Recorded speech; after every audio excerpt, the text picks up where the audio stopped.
Ervart.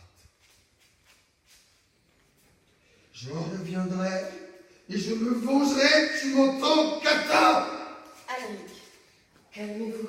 Ervart, vous avez... Et alors, la vérité ne sort-elle pas de la bouche des alcooliques? Philomène. Mais non, Ervart, de la bouche des enfants. La vérité sort de la bouche des enfants. Stockholm. Madame a raison, monsieur. La vérité sort de la bouche des enfants, non pas des alcooliques. Comment le savez-vous? C'est écrit dans les livres, monsieur. Silence. Très bien. Qu'on aille me chercher un enfant. Oui, monsieur. Il sort. Et quand il aura parlé, Je mettrai le feu à la ville. Parler et pour dire quoi, Ervart? Mais la vérité, si celle-là doit sortir de sa bouche... Oh. Alors, il vient, ce niage. Stockholm revient avec une petite fille.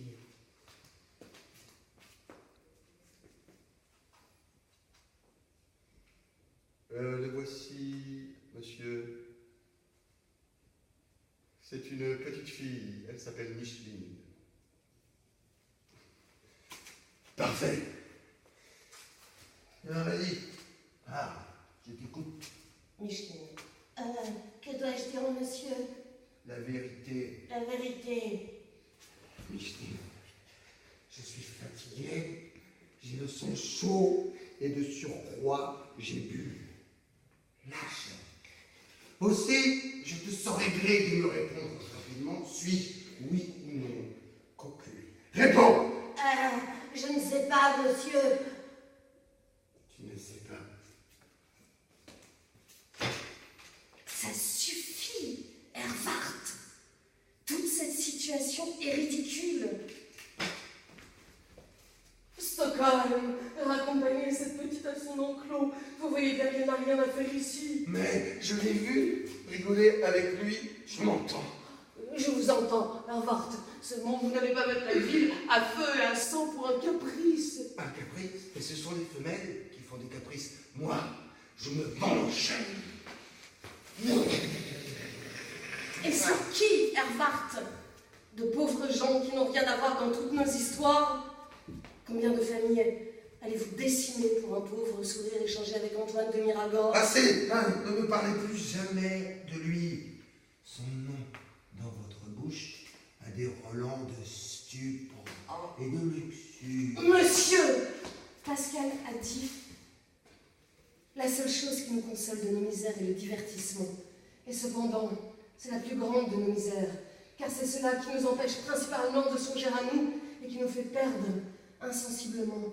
Sans cela, nous serions dans l'ennui. Et cet ennui nous pousserait à chercher un moyen plus solide d'en sortir, au lieu de quoi le divertissement nous amuse et nous fait perdre insensiblement et nous mène à la mort. Il a dit ça? Oui. Pourquoi est-ce qu'il a dit ça? Allez vous coucher, Ervart. Nous aurons une plus ample discussion demain matin.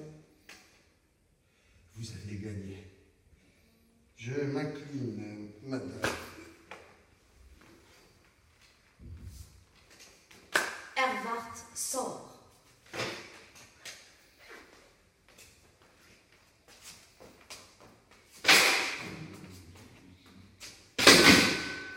Soudain, apparaît le psychanalyste qui s'était dissimulé quelque part sur scène. Alors? Tout s'est déroulé exactement comme vous l'aviez prévu. N'est-ce pas? Je vous l'avais bien dit, Pascal est toujours d'un excellent secours.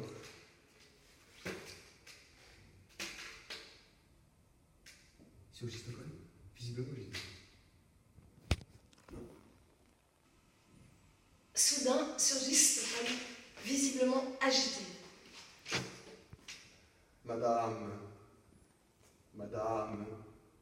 Monsieur est en train de mettre la ville à feu et à sang. Mais je le voyais coucher. C'est ce qu'il était allé faire, mais en chemin, il aura changé d'avis. J'avais préparé... Et tandis qu'il dit ça, Philomèle se dirigeait au fond de scène. Elle tire un rideau et on découvre une ville à feu et à sang, au milieu de laquelle se bat Hervart. Mon Dieu, mais la ville est réellement à feu et à sang. Alors, Voilà. bonsoir.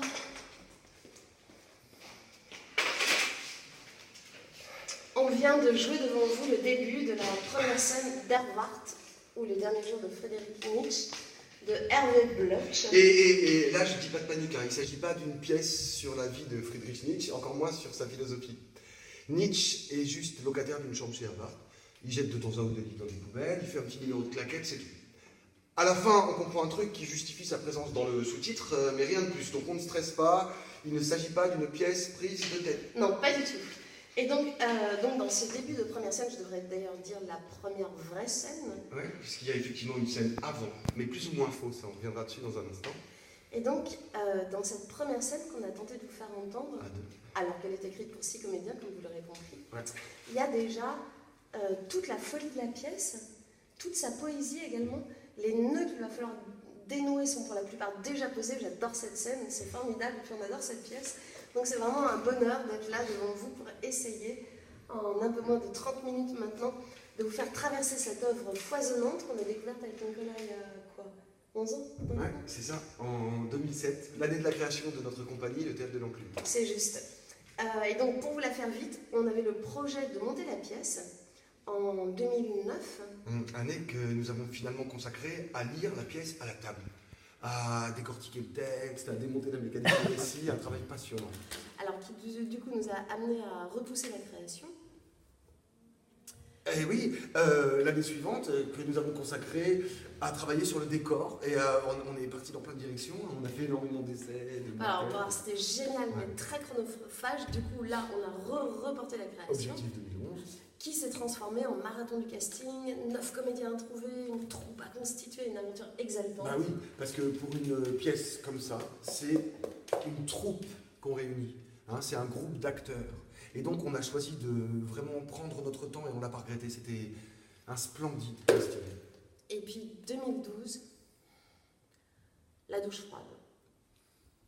On a réalisé qu'on avait épuisé tout le budget de production. Bon, et enfin, tout ça pour vous dire que du coup, quand on a découvert la petite annonce de la Comédie de Saint-Étienne, Cherche spécialiste d'Hervart les derniers jours de Frédéric Nietzsche pour animer rencontre. et débat avec les publics, En amont de la création de la pièce sur la saison 2018-2019. on a trouvé ça pas croyable. Ah ouais, on l'a relu 8 fois. On a tout de suite répondu. On s'est rencontrés.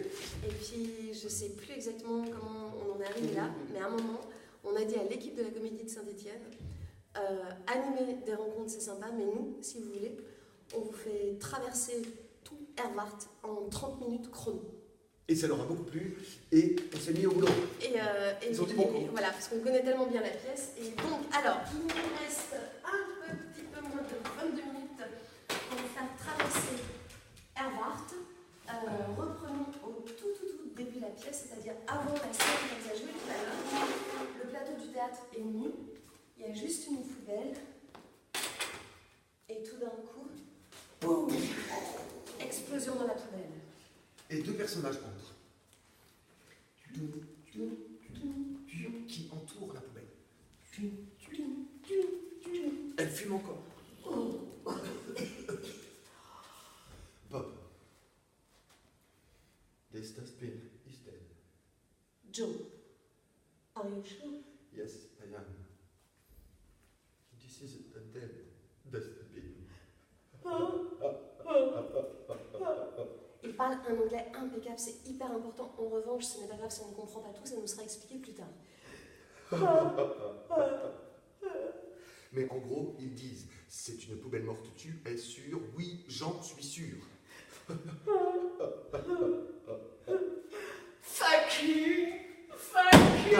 Putain de vie.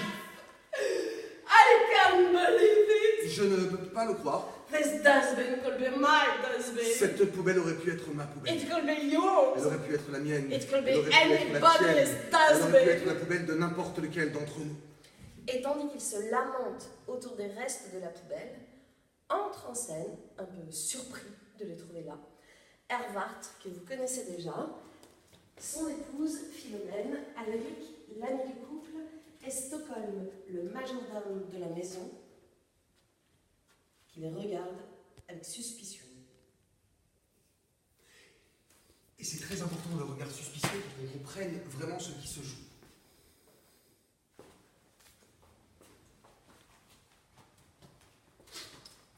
Bob.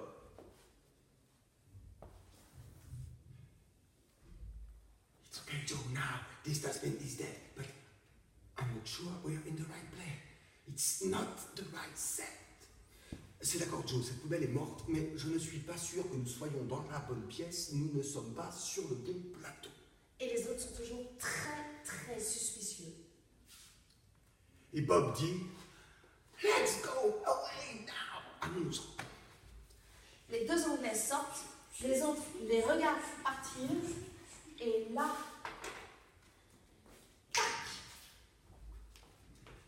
Hervart.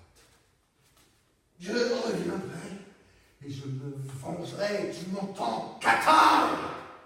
Amérique, calmez-vous. Hervart, vous avez bu. Et alors, la vérité ne sort-elle pas de la bouche des alcooliques? Philomène. Mais non de celle des enfants, Hervart.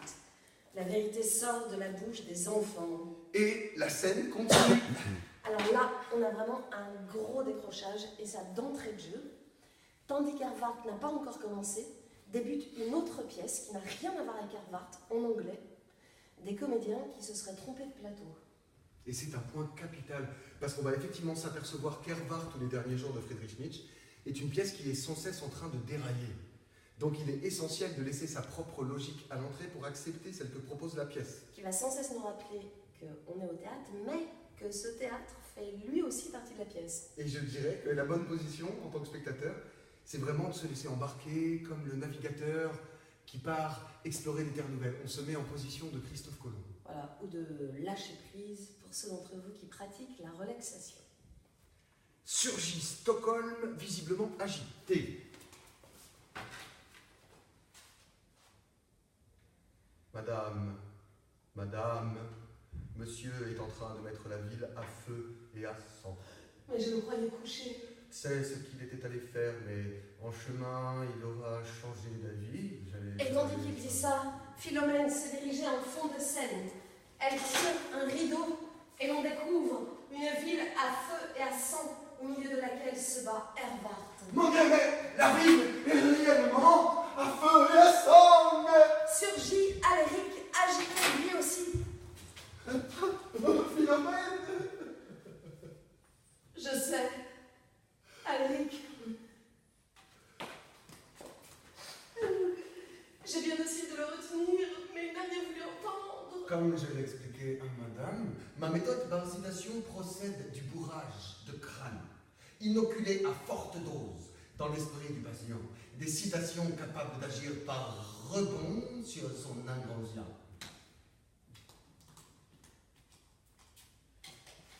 Si nous voulons épargner la vie de ces innocents qui se font massacrer au dehors, je peux tenter une deuxième inoculation dans l'esprit de votre mari.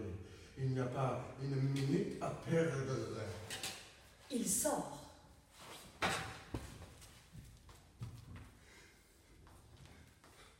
Qu'est-ce que c'est que ce type? Un psychanalyste. Un psychanalyste citationniste. Et mon dernier espoir de retrouver l'homme qui fait mon mal. Fin de la scène. Et alors après, le champ de bataille passe au premier plan. Des hommes se battent à l'épée. D'autres se tirent dessus. Et au milieu de la fumée et du bruit infernal de la guerre qui fait rage, se tient Hervart. Je le fais.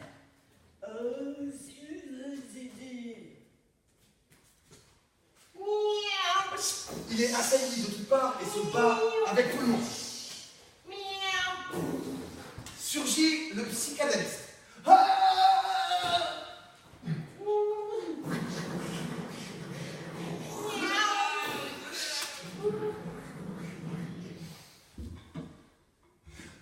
Arrêtez, monsieur, arrêtez! Je suis venu pour vous aider! Pour m'aider, alors prenez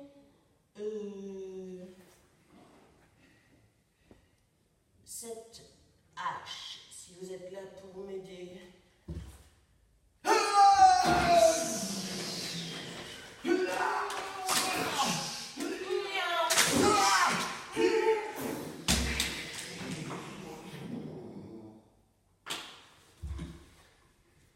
Jean-Paul Sartre a dit « Il n'y a pas de tempérament lâche. Il y a des tempéraments qui sont nerveux, il y a des tempéraments pauvres, des tempéraments riches. »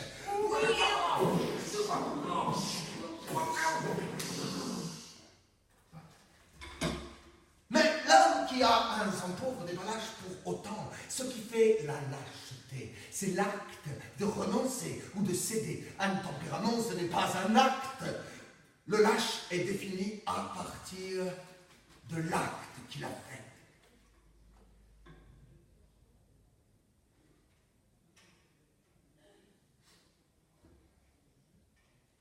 Pourquoi me dites-vous ça? Et pourquoi pas? Auriez-vous peur? Gardez-moi droit! Mais peut-être seriez-vous plus à l'aise dans mon cabinet? Nous pourrions parler de tout ça à tête reposée et réfléchir ensemble à une solution. Qu'en pensez-vous? Et là, on n'a pas le temps de savoir ce qu'il répond. La bataille redouble d'intensité. Et par la magie d'un rideau qui tombe. Sur lequel est écrit en lettres énormes, pendant ce temps, à quelques milliers de kilomètres de là.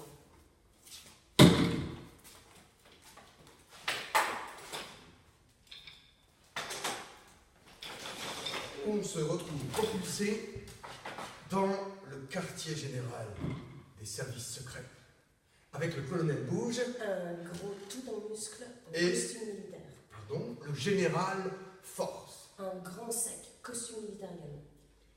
qui, entoure Maurice. Alors lui, tout petit et un civil.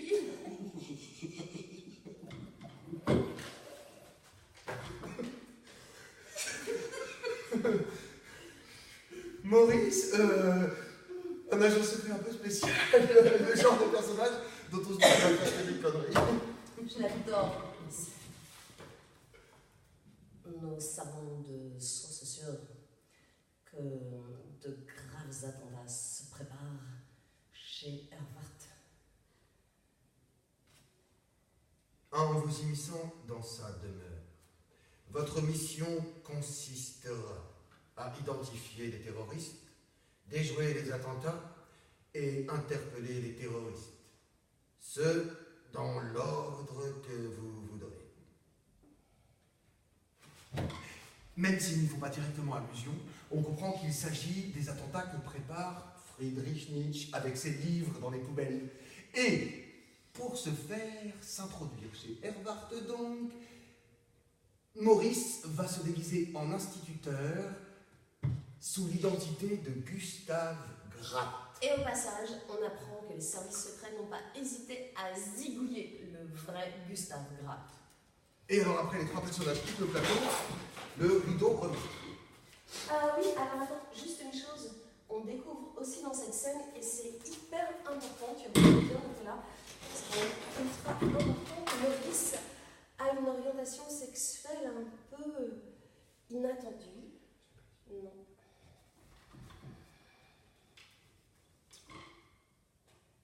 Nous vous avons choisi, Maurice, mon cher Maurice, parce que vous êtes zoophile.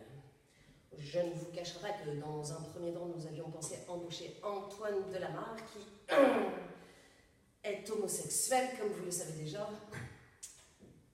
Mais à bien y réfléchir, étant donné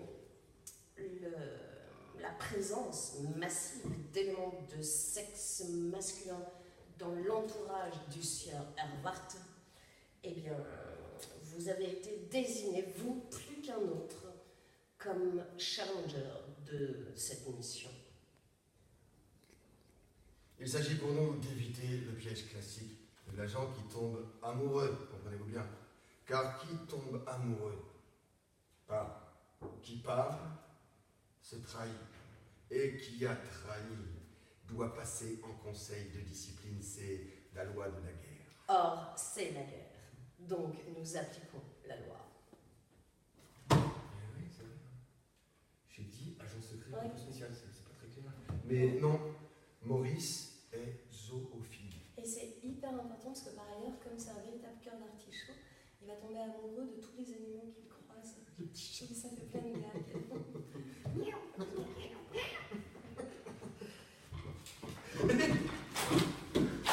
Alors après, le rideau remonte. Nous sommes chez Hervart à nouveau. Et Alric, l'ami du couple. Je sais plus où il est. Là, dresse à Philomène la liste des plaintes qui affluent de toutes parts. Alors Nicolas va faire Alric, mais aussi Philomène, parce que je joue un autre personnage qui demande beaucoup de concentration.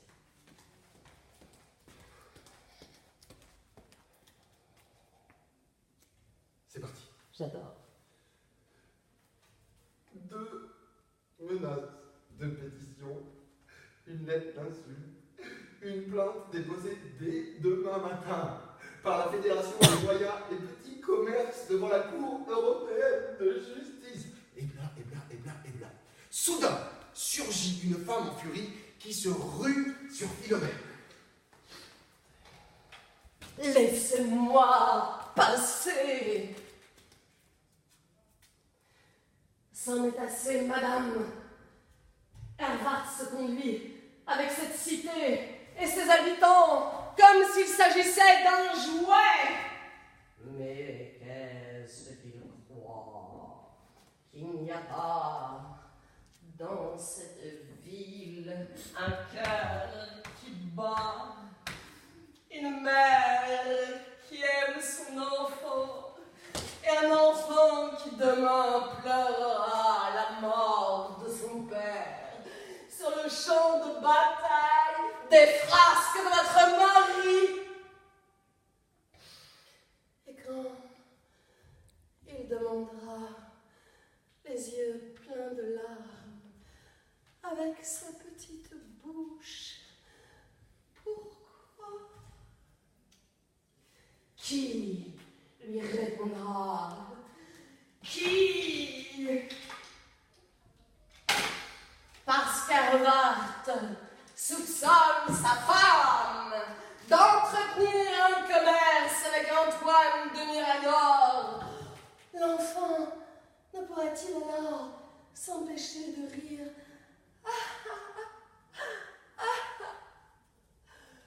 Et si, au plus profond de son affliction, il trouve encore la force, l'élan vital de dire: mais quel est ce monde?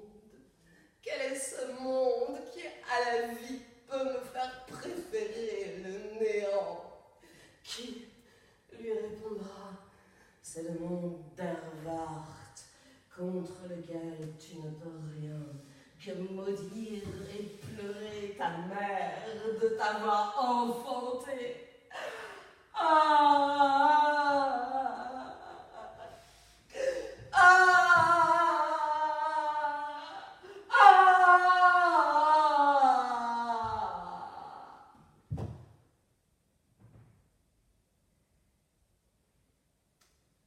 Madame, Zilowski, Anastasia Zilowski. Je suis comédienne et je pensais que cette petite entrée en matière. vous vous trompez de pièce, madame. C'est-à-dire? La distribution est faite. Ah, mais le peuple qui joue le peuple, je pensais que... Vous pensiez mal, madame, il n'y a pas de peuple dans cette pièce. Ah, mais c'est pour Il moi. ne s'agit ni d'une fresque historique, ni d'une pièce réaliste, ni d'une critique sociale. Mais tous ces gens qui se battent au dehors. Tous ces gens sont des comédiens, madame. Ils font leur métier.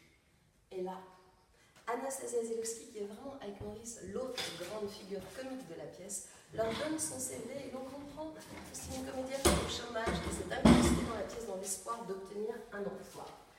Et bien. Et alors, après, entre Stockholm, qui annonce que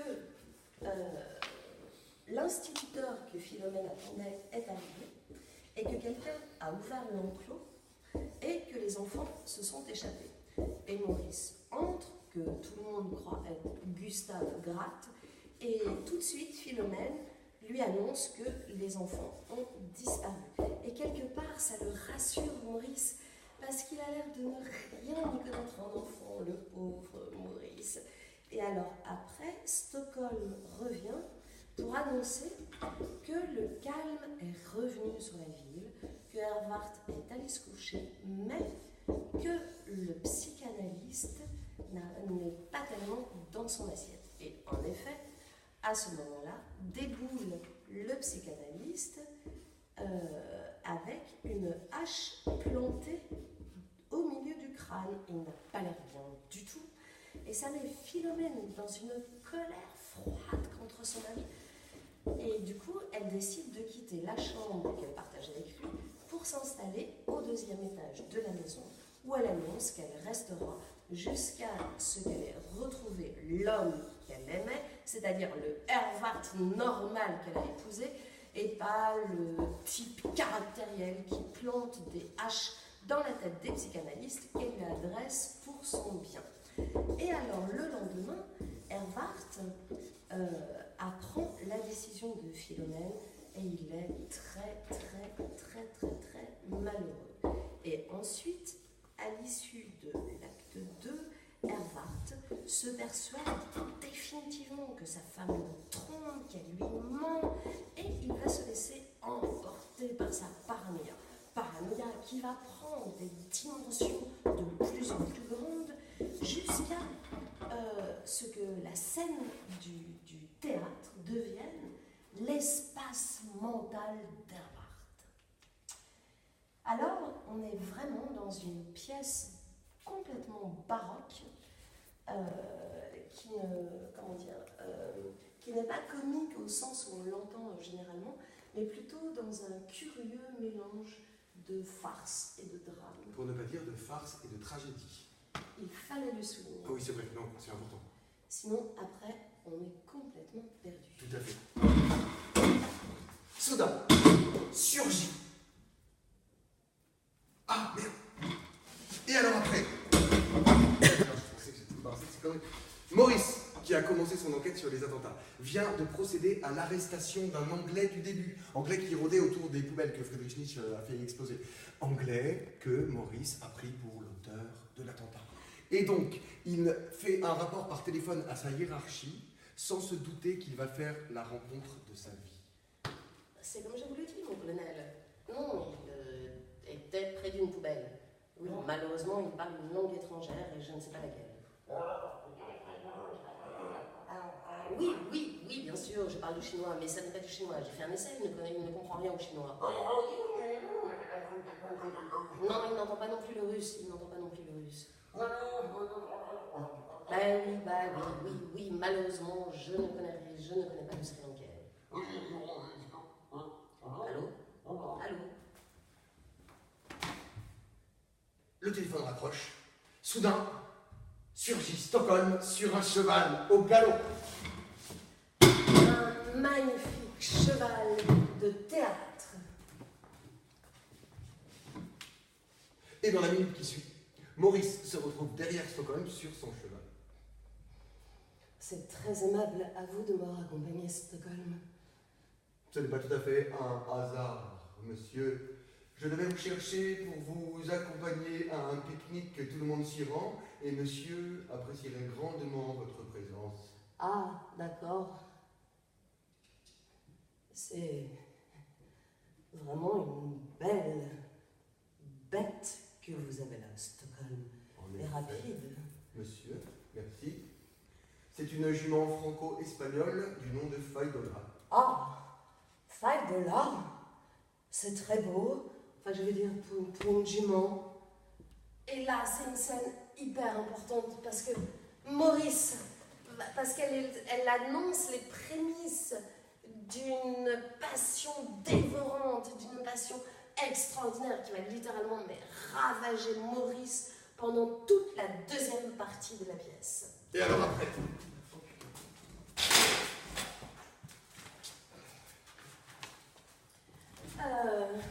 Alors après, on n'a pas beaucoup de temps de faire la technique parce qu'en fait... Waouh! Ah! Voilà. Tu vois, normalement, là, on est là, et là, on est là où on devrait être. Ok. Alors après, Anastasia Selovski, qui n'a pas arrêté d'emmerder tout le monde, finit par obtenir un rôle de prostituée. Puis on arrive au grand pique-nique annoncé dans la scène avec Faidola, acte 3, scène 5. Alors d'abord faux pique-nique, puis vrai pique-nique, acte 3, scène 6, vous comprendrez en voyant la pièce. Et puis alors acte 4, tout se déglingue. C'est ça, tout bascule. Ensuite, Stockholm dit: Madame, on a retrouvé les enfants dans la chambre de votre locataire allemand en train de regarder des dessins animés. Alors après, Philomène dit: je vais aller les chercher. Et puis Joe dit: Is that the way you think you are going to jumpstart Europe? You are putting your foot in your mouth. Alors après, le psychanalyste dit: mais tout le bonheur est pour moi, monsieur.